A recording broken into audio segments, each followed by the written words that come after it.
damu yake Bwana, sina wema wa kutosha, dhambi zangu kuziosha, kwake Yesu nasimama. Ndiye mwamba ni salama, ndiye mwamba ni salama, ndiye mwamba ni salama. Njia yangu iwe ndefu, yeye hunipa wokovu. Mawimbi yakinipiga, nguvu zake ndizo nanga. Kwake Yesu nasimama, ndiye mwamba ni salama, ndiye mwamba ni salama, ndiye mwamba ni salama. Damu yake na sadaka nategemea daima, yote chini ya kisha Mwokozi atanitosha. Kwake Yesu nasimama, ndiye mwamba ni salama, ndiye mwamba ni salama, ndiye mwamba ni salama. Nikiitwa hukumuni, rohoni nina amani, nikivikwa haki yake, sina hofu mbele zake. Kwake Yesu nasimama, ndiye mwamba ni salama, ndiye mwamba ni salama, ndiye mwamba ni salama. Asante sana wachungaji. Nataka niombe mketi. Pastor Titus ataweza kunena kwa niaba yetu na kukaribisha mnenaji. Karibu. Thank you very much.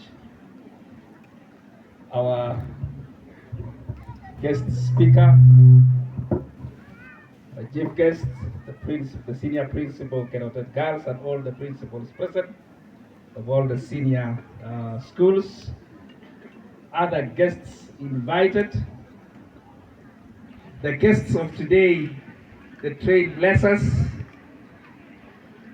all protocols observed. Good afternoon. Bwana Yesu asifiwe. Like you've heard, I'm Pastor Titus Kirui, the chair of the chaplains in our region. I want to take this opportunity first of all to say a message of goodwill to our candidates this year, and also to say, may the Lord bless all of us. I'm here. Allow me now to invite our speaker, who is a great friend. Interestingly, for this past 1 month or so, I have been with him, and the Lord has been doing great things.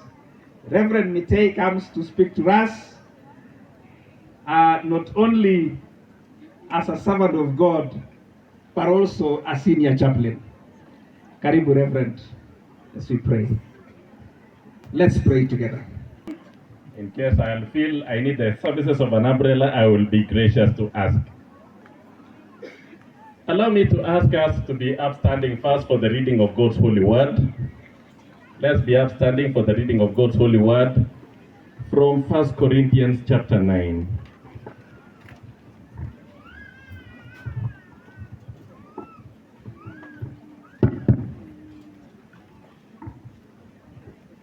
Girls, you have a very nice podium. I don't have one like this in University of Nairobi. Maybe I need to take some lessons from here. 1 Corinthians chapter 9. We'll read from verse 24 to 27. 1 Corinthians chapter 9. We'll read from verse 24 to 27. Let us pay attention to the reading of God's holy word. The NIV entitles it The Need for Self-Discipline. Do you not know that in a race, all the runners run, but only one gets the prize? Run in such a way as to win the prize. Everyone who competes in games goes into strict training. They do it to get a crown that will not last. But we do it to get a crown that will last forever. Therefore, I do not run like someone running aimlessly. I do not fight like a boxer beating the air. No. No. I strike a blow to my body and make it my slave, so that after I have preached to others, I myself will not be disqualified from the prize. May the Lord bless the reading of His holy word. Amen, amen. Let's take our seats.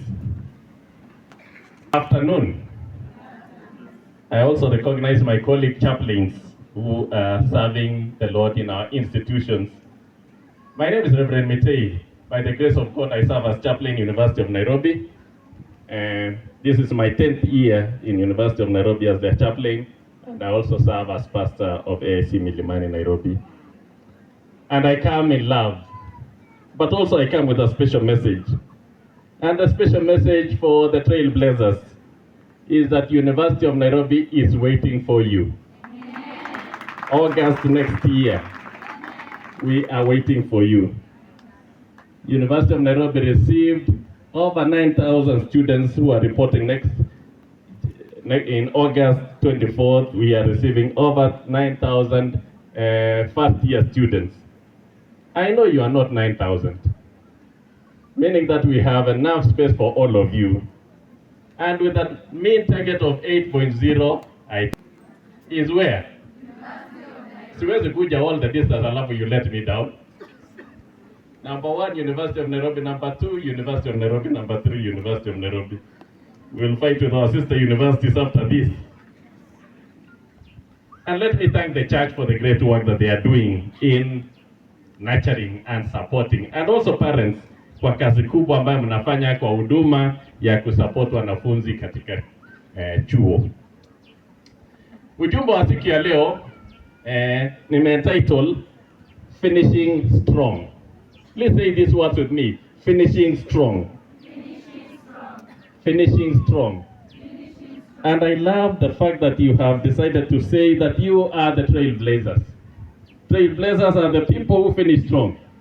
They set standards, and those standards are hard to break. I love watching wildlife documentaries, but I'll only focus on one today of the big 5. Who is a trailblazer in the big wild, in the wild? And that one is called the rhino. You know the rhino? Rhino is known for one thing. It charges. It's a trailblazer in its own capacity. It charges. You've heard of rhino charge. Rhinos charge towards their goals. And it is said because rhinos have poor eyesight, whenever they feel there is a danger coming from a particular direction, you know what they do? And follow that route. So when you decide to be trailblazers, you are saying in a nutshell that we will set standards that others will struggle to fill. And so today I came to share one message: finishing strong. Why finish strong? Because the challenge of not finishing strong is real, is so real. The challenge of not finishing strong is so real. And my message for you is, please, dear friends, please, trailblazers, and even the other students in other classes and grade 10, please endeavor to finish strong. Endeavor to finish strong. I read a book that is entitled Finishing Strong. A very interesting read. When you have time, find that book and read. And it gives 4 categories of people who finish the race and the different ways in which they finish the race. These categories of people. It figures a category number 1 that is called those who finish the race strong. And that's my message for you, that you need to be in category number 1. Those who finish the race strong. And in this category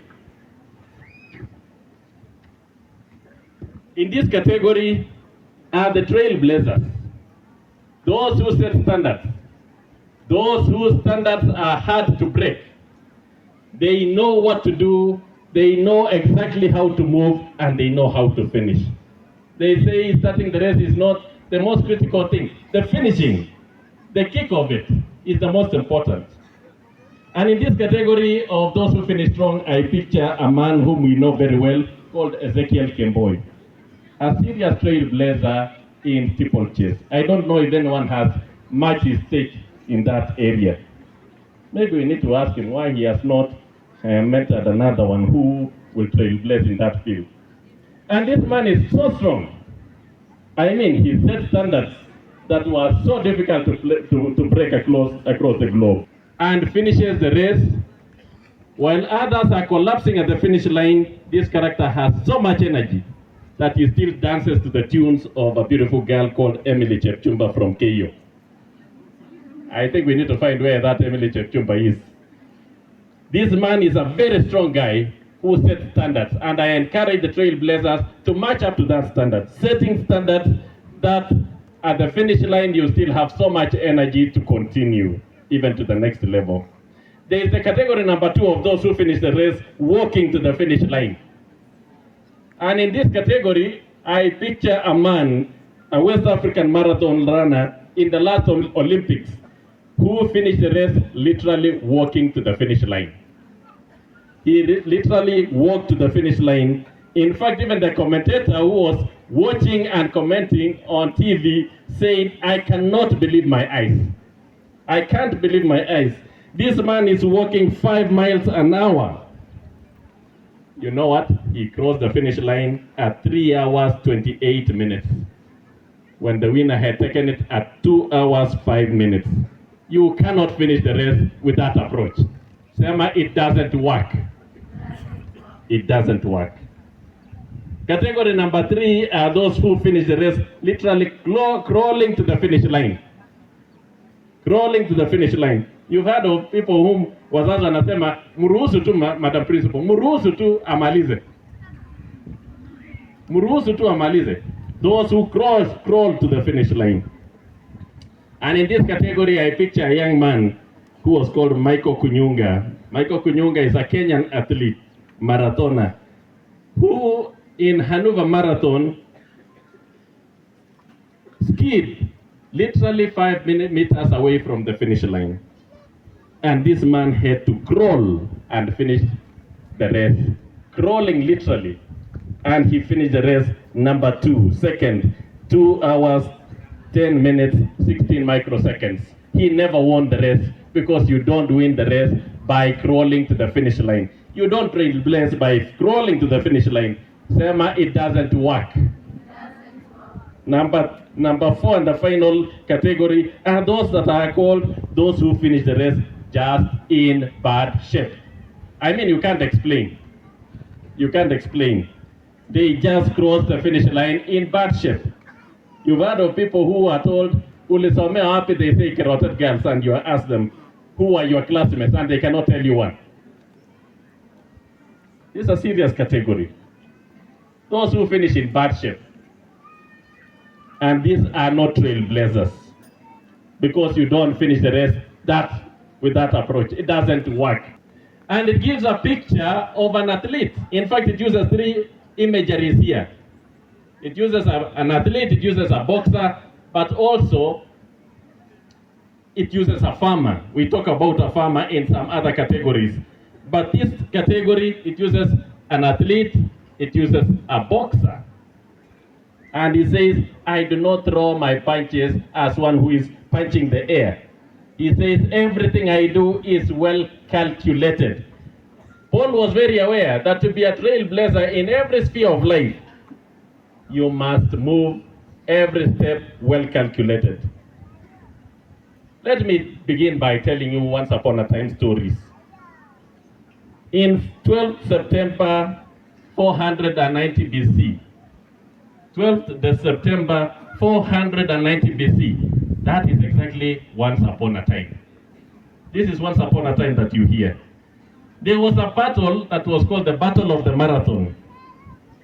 And this battle was fought between the Athenians and the Persians. And the Persian army went to attack Athens. And they had a big army of 90,000 men against the Athenian army that had only 9,000 men and 1,000 Plataean allies who said, "We will support you." 1,000 soldiers. So a total of 10,000 against 90,000. And in this category, in this army, in the Battle of the Marathon, it was called the Battle of the Marathon, and that is where Marathon was born. The leader of the Athenian army, called Miltiades, made a serious evaluation. Because when he was still preparing for the battle, the Persians came and settled in the coastal town of Marathon. 90,000 men coming to fight and to attack. Miltiades realized that if I don't change approach, there is no way I will win this battle. And he told his soldiers, 9,000 of them, that tomorrow morning we will wake up at 2 in the morning. We will run the full stretch. Between them and the Persian army was 26 miles. He said, we will run the full stretch, 26 miles, so as to go and attack the Persian army when they least expect us. It is called an ambush. When they least expect us, to attack. And the best thing to do is to get up early, change the methodology, because approaches of marching a soldier, a group of 90,000 against 10,000, needs a change of strategy. And they got up early in the morning and went and attacked the Persian army when they least expected. And they managed to repel them. They sent them back to the ocean and they took off. But they had not planned for something else. They didn't anticipate that if we attack them, they will bring back 6 miles. And when he arrived, he only pronounced one word to the king and fell down and died. He went and shouted, Nike! Nike means victory, we have won. But fell down and died. And Marathon was born that day. And it was for soldiers. They said, now we need soldiers who are strong, who are powerful, who are fast, who are flexible, who can run the full stretch and still have the energy to communicate and the energy to fight another battle. And things change to this day. What does that mean to us today? That we need to be strong, trailblazers, who are going to set standards and not just finishing and collapsing at the finish line, but also having enough strength to proceed to the next level of learning in the academia, because there are more battles to be fought. Paul in this passage likened his competition to running. He said, I do not run a trailblazers, my friend. Allow me to remind all of us that for us to finish strong, we must, number one, purpose to give our very best. Say this with me. I will purpose to give my very best. I will purpose to give my Say with a bit of energy, my friend. Say, I will purpose to give my very best. Thank you. To finish strong, we must purpose to give our very best. Paul says in this passage in verse 24, do you not know that in a race, all the runners run? In fact, the NIV says, all the runners run. Another version that is amplified says, all the runners compete. And I think that's the most accurate. It's not just about running. It is competition. All the runners compete. And he says, but only one wins the prize. Then he says, run in such a way as to win the prize and make it yours. The point here is, to finish strong, we must purpose to give our very best. Because you're not just running. You are competing. Focus on winning the prize. Only one wins the prize. Remember, that is the only key thing that I want you to take home with me. Only one wins the prize. Winning comes to those who give their very best and purpose to give their very best. It is not for everyone. Trailblazers, not for everyone. It is only for those who purpose to give their very best. How do you purpose? Do everything that is needed to be done for you to give your very best. Napoleon Bonaparte, the great military genius ever lived, every time he went to battle, he would tell his soldiers that is entitled Things Fall Apart. And it tells about a story of a young man, Unoka, born of a failure man, Okonkwo. Unoka said and purposed and said, I will not be a failure like my father. Purposing. He purposed and said, I will not. If there is anything I will not, is that I will not be a failure like my father. He purposed. Sarafina, a very old movie, Sarafina, interestingly, acted in South Africa, presents a young girl. And this young girl in the movie tells her mom, I would rather die like my father than live a desperate life like you. Purposing that I will not lower the standards. I will set the standards high. The question is in such a way. The Greek word actually that has been used for running, that's why I said NIV is not giving the accurate one, is the word directly translated in English as agonize. It is called agon in Greek. Agon is translated into English as agonize. Agonize means you put every grain of your energy towards winning. He says, I will agonize. In fact, Paul was saying, I'm willing to do everything. I am willing to lay down. I am willing to put the commitment. Everything that I do will be for only one purpose, winning the prize. And this was important because it was done against a background of what was called those days the Isthmian Games. The Isthmian Games were an equivalent of the modern day Olympics. And it was run in a stadium. And people were running and giving their very best. If you read Hebrews chapter 12 verse 1, it says, since we are surrounded by such a great cloud of witness, let us throw aside everything that easily hinders us. It was written again as that background. And throwing at that time was because in Isthmian Games, people were running naked the way God created you. You will not run with any cloth. Zero. Unatoa nguo zote na kukimbia vile Mungu alikuumba. And the point was, for you to compete in that race, such a race, you had to purpose that I'm going to win. So that you don't suffer agony twice. The first agony of you have exposed your nakedness to the whole world. And the second agony of you have not gotten the prize. You have gone home empty-handed. And people could do anything for that. And you would ask, why would somebody do that? Because there was a prize of winning the prize. There was a gift. There was the glory of winning the prize. In fact, it has been said that there were three or four things that were important to win the race. Number one is that a winner would receive a lifetime exemption from payment of tax. Nyinyi wanafunzi hamjui kulipa ushuru ni kazi. You would receive lifetime exemption from paying taxes and serving in the military. Anybody would do anything for that.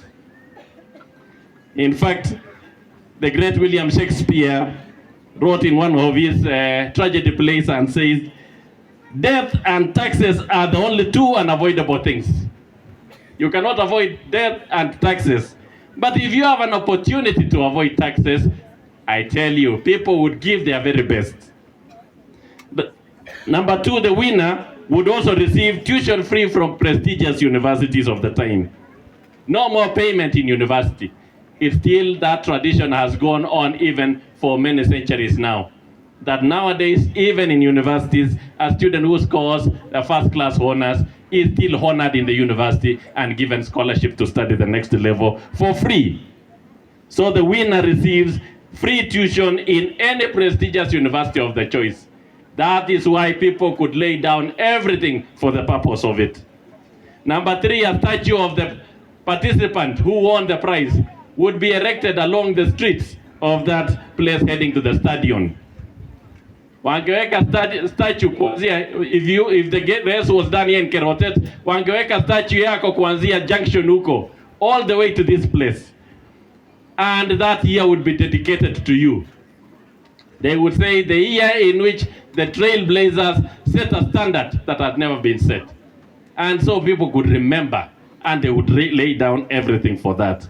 But also number four, it was important because the prize for you to receive exemption from paying taxes and serving in the army, for you to receive tuition exemption in the university, for that statue to be erected in your honor and the year dedicated to you. The fourth thing was the most important. The emperor would come down from his seat of glory and power and take a wreath that was called Raudet wreath, which is a useless wreath of the time. It still happens. You know, watu wenye wanawin kwa marathon wanawekewangwa some bound up leaves, you know, na wanawekwa kwa kichwa. That is the wreath. But the most important thing was the pronunciation of the king. The king, in a silence of stadium, will say, ladies and gentlemen, and the winner is. People will do anything for that moment. In fact, if you watch the marathon and the competitions that we have globally right now, of people who compete in big races, when the name is read of the winner, and the national anthem is played on your honor, and you remember where you have come from, you remember the poverty at home, you see men standing and tears rolling freely, not because of just the prize, but the great honor given to them. Friends, let us purpose to give our very best. Let us purpose to give our very best. Candidates, the trailblazers, please lift up your right hand. Lift up your right hand and say these words with me. I will purpose to give my very best. I will purpose to give. Please say again, I will purpose to give my very best. I will purpose to give my very best. Thank you. We will hold you accountable for that. Lesson number 2. To finish strong, we must stay disciplined to the course. Say discipline to the course. Discipline to the course. Verse 25a says, now, every athlete who goes into training competes, who competes in the games is disciplined. NIV says is disciplined. And it also says, and exercises self-control in all things. Disciplined and exercises self-control in all things. They say discipline sets the boundaries for us. Being disciplined means you know what to do, when to do, and how to do it. That is discipline. And he says he competes. That is saying discipline. And as you stay disciplined, remember, it is knowing what needs to be done, it is knowing how to do it, and it is knowing the boundaries that you are not supposed to cross. Stay disciplined to the course. In fact, the Bible uses some synonyms that are same as this in the passage. He says, I will endure hardships. That shows the discipline. I will endure hardships. He says, I will put every effort. Effort suggests that I am ready to engage on the demands for me to meet the targets. It talks about weariness also. And this emphasizes the fatigue that results from putting every grain of your energy. And so, candidates, are you setting aside anything that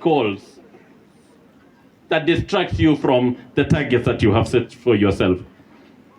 This calls for a lot of self-discipline as an individual. And discipline, I will think about discipline in 4 areas. Think of discipline in these areas. Number 1, discipline in your appetite. Say, I will be disciplined in my appetite. I will be disciplined in my appetite. And the appetite, I mean what you watch, what you read, what you listen, including even what you eat. As you get into the exam season, you know, continue eating what you are used to be eating. Don't change. Be disciplined. I have a friend of mine who runs marathon in Kenya here, for Kenya, this great nation. And the young man has gotten used to his normal staple food. And the staple food is ugali and cabbage. And this man has traveled the globe with his package. Part of the package that he carries for his marathon competition is a packet of jogoo na cabbage yenye imekatwa katwa. And he says, I cannot eat their food because I don't know their food and my system doesn't know their food, and so I will go with what I know. And what gave him motivation, one day he was running in Japan. The first marathon he ran was in Japan. And he ran for 31 kilometers. And you know what? The race was so heavy. And the young man threw up. Akatabika. In Japan at 31 kilometers. And he said, vitu yenye alitabika, ugali na cabbage. And for some seconds he stood there looking at it, almost giving up on the race. Then he said, wakati niliona nimekuja mpaka Japan na ninatabika ugali na cabbage. Nikasema hii shida sasa nimetabika. Sasa nimetabika shida. Now I go for the gold. Motivation. Discipline in your appetite. But also say number 2, discipline in attitude. Trailblazers, say I will be disciplined in my attitude. I will be disciplined in my attitude. You cannot be a trailblazer without being disciplined also in your attitude. And attitude we say accepting correction with grace. Say I will accept corrections with grace. I will accept correction. I will accept corrections with grace. I will accept correction. This is not just for you, but also for every student from grade 10 all the way to Form 4. Accept corrections with grace. Take corrections positively, because corrections are part of the journey. Be disciplined in how you accept corrections. When you are disciplined because of an error, because of a mistake, accept corrections with grace. Why? Because you are staying true to the course. You know where you are going. You are disciplined. You want to finish strong. And finishing strong, you must stay disciplined. If you are punished, take the punishment with grace. Don't say, mimi siwezi fanya hiyo. Ati niende nioshe darasa kwa sababu nilikuwa noisemaker. Take the discipline with grace. Take corrections with grace. Number 3, discipline in your associations. Say, I will be disciplined in my associations. I will be disciplined in my association. The people you interact with calls for discipline. Why? Because you are a trailblazer. I will be disciplined in my association. Now and in future, you choose your friends wisely. Be disciplined. Know the kind of people you hang around. No. I'm telling you that again and repeating again because you are coming to me. After this, you are coming to me. Choose your friends wisely. Because the sea of people you are coming to join in will test that. Will test your discipline in your associations. Every level of life, learn to choose your friends wisely. Those who will lead you, those who will guide you, those who will direct you towards your goals in life. Number 4, discipline in your thoughts. Say, I will be disciplined in my thoughts. I will be disciplined in my thoughts. That is, train your mind to think. Please train your mind to think. Train your mind to think. Philippians chapter 4 verse 8 talks about this. Discipline in thought. Training your mind to think. When I tell you, when I close my eye, one eye, I see 2 kilometers. When I open both eyes, how many kilometers do I see? Think. Somebody is saying 4. I need to lay hands on you. Or you have a special problem that needs to be checked by the doctor. Discipline your thinking. How you think. Stay disciplined. And I will say this with humility, because I've seen students in the university who, when it is exam time, they are not disciplined in their thinking. If question 1 is too difficult, why are you stuck in question 1? Move to question 2. Move to others. Don't waste your precious time there. Move. It is part of discipline in your thinking. Be disciplined in your thinking. Think what is right. Think what is profitable. Always have positive things. Usikae ukifikiria jinsi ya kumake maisha wengine very difficult. Be disciplined in your thinking. Number 5, and I'm happy that Carotid girls, you have always been good girls. You know this is home for me. This is home for me, and for record, I'm proud always to be associated with you. You have always been disciplined girls. I've never heard anything about Carotid girls. You have never made any headlines for wrong reasons. That is the discipline. That is the attitude. Be disciplined in every step of your journey. Number 5, be disciplined in how you respond to challenging situations. Say, I will be disciplined in responding to challenging situations. I will be disciplined in responding to challenging situations. That is for you and for every student, even every family and parents. Discipline in responding to challenging situations. Challenging situations, my friend, will come now and even in future. Be disciplined in how you respond to challenging situations.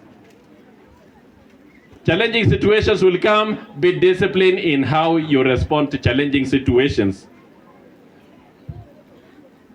I have been a chaplain in a university for more than 10 years now, 10 years plus now. And I have seen students responding to challenging situations without discipline. They are not disciplined. A relationship breakup. Mtu anaachwa in a relationship. Wacha niongeleshe wazazi sasa. Maana hawa ndio wanatutumia wanafunzi wanakuja kutusumbua roho. Maybe they don't teach them at home how to respond to challenging situations. Mtu anaachwa in a relationship. Anameza dawa. Ama ananyonga shingo. Ananyonga shingo kabisa mpaka anazikwa chini. They don't know how to respond to challenging situations. Parents, let us teach our children to be disciplined even how they respond to challenging situations. And remember rule number 1 and the only rule, there is no problem that doesn't have a solution. Girls, look at me, do this. Rule number 1 and the only rule. There is no problem that doesn't have a solution. Say it with me. There is no problem without a solution. There is no problem without a solution. However difficult the problem is, remember this, there is always a solution. Don't think that the world has come to an end. Be disciplined in how you respond to challenging situations. There is no problem that doesn't have a solution. Hakuna. When things are tough for you, please talk to someone about it. Please talk to someone about it. Don't give I always tell students, don't give permanent solutions to a temporary problem. A temporary problem needs a temporary solution. But don't give a permanent solution to a temporary problem. That mtu anawacho in a relationship anajinyonga. Kabisa. Ama anameza madawa. A young girl alimeza Panadol 16. 16. Permanent solution to a temporary problem. Sema shindwe. Yes. Be disciplined even in how you respond to challenging situations, because challenging situations will come and you have to be disciplined in how you respond to them. Candidates, lesson number 1 was what? I will purpose to give my very best. Number 2, let us lift our hands again, right hand, and make this vow again. That I will be disciplined. I will be disciplined. Say it again. I will be disciplined. I will be disciplined. Thank you. We will hold you accountable for that. To finish strong, we must keep our eyes on the prize every step of the way.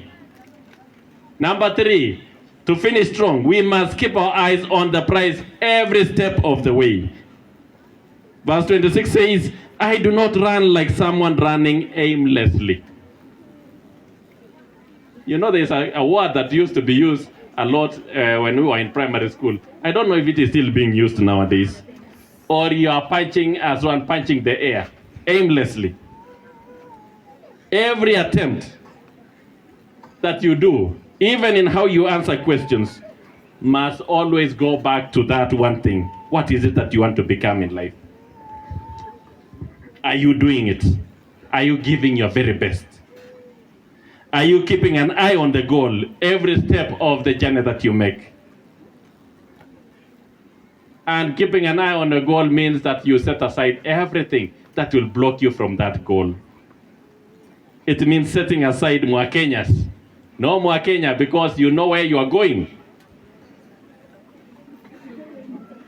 You know, I've seen students who are writing, even in university, who write in the ceiling. Wanaweka Mwakenya kwa ceiling. Wanaita Messiah.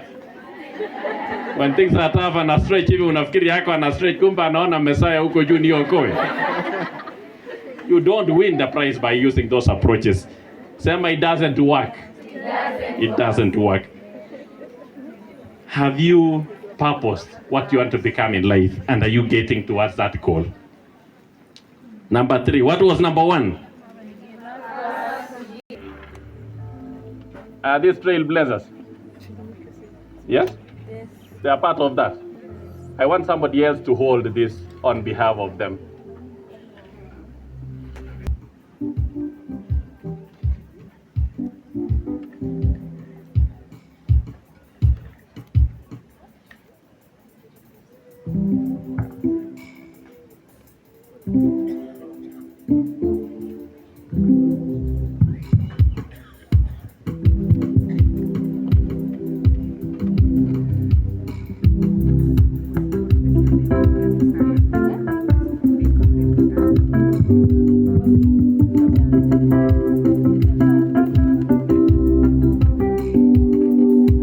Nakubaliana na neno lako Bwana, na nitasimama kwa neno lako Bwana.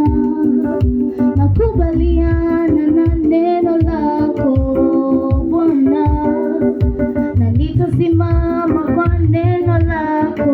Acha nilishikilie, nilitumaini nikikungoja Bwana.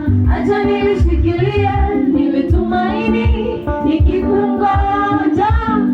Kila ulilosema ni kweli, hata nikikawia ni kweli. Ahadi zako kwangu ni kweli, hata nikikawia nakubaliana. Baba, nitasimama kwa neno lako. Mimi nakubaliana na neno lako. Nitasimama kwa neno lako.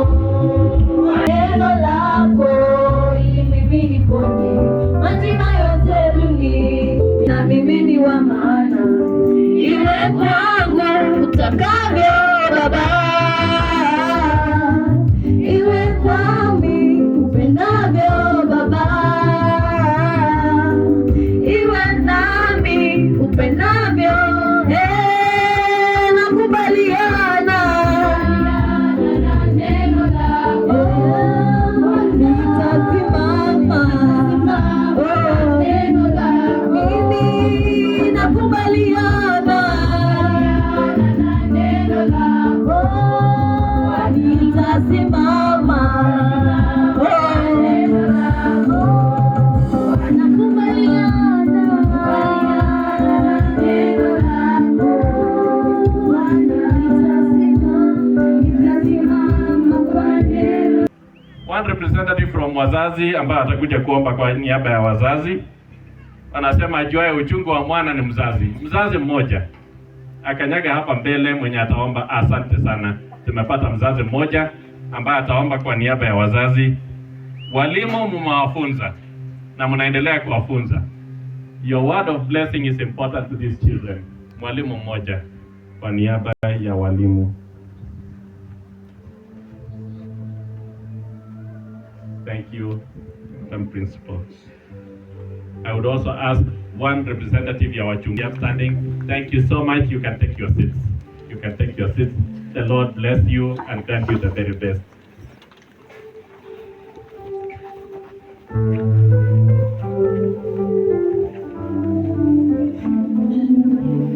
So thank you so much. I wish you every blessing and thank you for the opportunity to come and minister with you. God bless you. God bless Robert Girls.